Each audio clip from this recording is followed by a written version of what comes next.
An interview is simply a conversation with a purpose that takes place between an applicant and prospective employer. From the employer's perspective, they are trying to determine three things from this conversation. One, can you do the job? Meaning, do you have the skills, abilities, and experience to be successful? Second, will you do the job? In other words, do you have the motivation, work ethic, and energy to achieve the work objectives? And third, are you a good fit?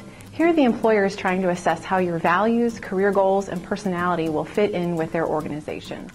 As a candidate interviewing for a position, you are trying to accomplish the following.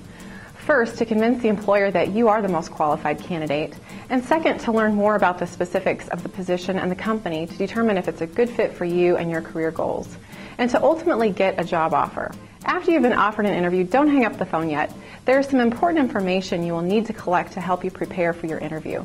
First, find out the names of the individuals you will be meeting with and their titles. Next, make sure you know the time and location of your interview and how long your interview will last. If they don't tell you, be sure to ask what type of interview format you should expect. For example, will it be with an individual, on a panel, or in groups? And finally, make sure you know where you should park on the day of your interview. Once you've scheduled your interview, now it's time to begin researching the company. Company information to look for includes things like their services or products, their ranking within the industry, their projected growth in new markets, their size and organizational structure, location of their headquarters and branch offices, and their reputation among the general public, clients, and their competition. You will also want to prepare for an interview by managing your professional image. Recently, employers have begun researching prospective employees through social networking sites such as Facebook and LinkedIn. Consider the items you have posted on these sites as well as blogs and what comes up when you Google yourself. The internet is not a private space, so you will want to consider how you are representing yourself and what potential employers can find about you online. Your personal appearance is extremely important in an interview. You will never get a second chance to make a first impression. Know the industry and work environment and what is considered appropriate to wear at an interview.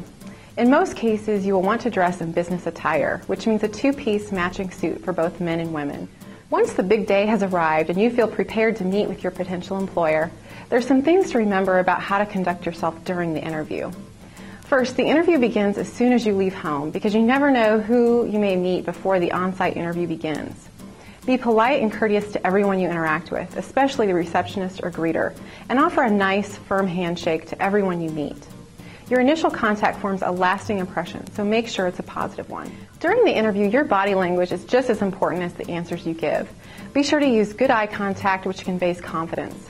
Remember to smile during your interview. It shows interest. Lean forward, look engaged in the conversation, and don't slouch. And look and act interested and excited about the position and their organization. While answering questions, be concise and emphasize positive characteristics. Try to avoid anything negative.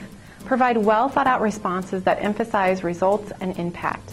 When possible, provide an example to strengthen your response. For instance, when asked to describe your strengths, don't just give a list of your positive characteristics, but also be sure to provide a specific example that exemplifies that quality.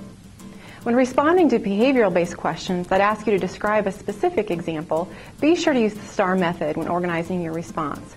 This stands for situation, task, action, and result. So first you'll want to describe the particular situation and/or task. Then you'll want to describe the action you took in that specific situation. And finally, you'll want to describe the positive result or outcome of that situation. Be prepared to ask questions of your own. This will help demonstrate your interest in the position and the organization. For additional interviewing tips and sample interview questions, visit kucareerhawk.com.